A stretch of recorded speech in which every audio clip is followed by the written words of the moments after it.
زمزم کے کنویں کی ملکیت حاصل کرنے کے علاوہ عبد المطلب کی زندگی کا دوسرا اہم واقعہ ابرہہ کا بیت اللہ پر حملہ ہے۔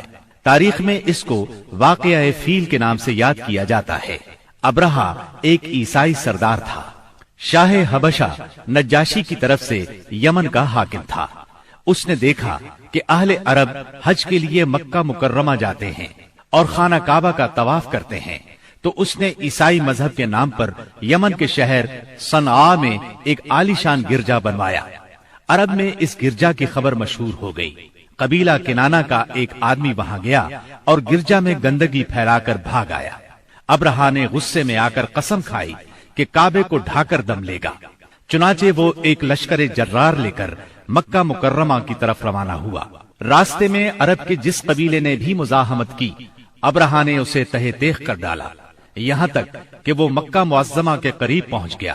وہاں کے لوگوں کو اپنے ارادے سے خبردار کرنے کے لیے اس نے اہل مکہ کے جانور پکڑ لیے۔ ان جانوروں میں عبد المطلب کے 200 اونٹ بھی تھے۔ عبد المطلب کو ابرہہ کی چڑھائی کی خبر ملی تو وہ خانہ کعبہ کی دیواروں سے لپٹ گئے اور رو پڑے، اللہ سے اپنے گھر کی حفاظت کی دعا کی۔ قریش کے چند سرداروں کو لے کر ابرہہ سے ملنے کے لیے گئے اور اس سے اپنے اونٹوں کی واپسی کا مطالبہ کیا۔ ابرہہ ان کی بات سن کر حیران ہوا اور بولا، تم نے اپنے اونٹوں کی واپسی کی تو بات کی، کعبے کے متعلق ایک لفظ بھی نہیں کہا۔ میں تو یہاں کعبے کو ڈھانے کے لیے آیا ہوں۔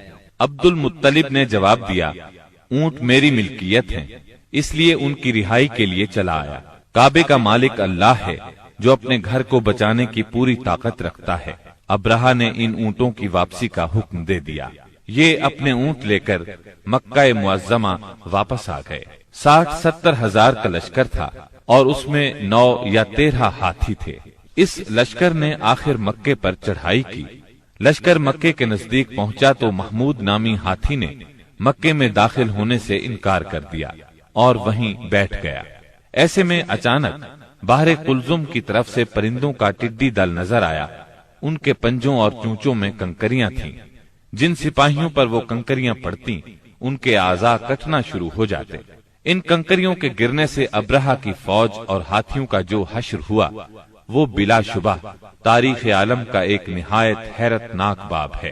خود ابرہہ مشکل سے گرتا پڑتا صنعاء تک پہنچا اور نہایت دردناک عذاب میں گرفتار ہو کر یمن میں مرا۔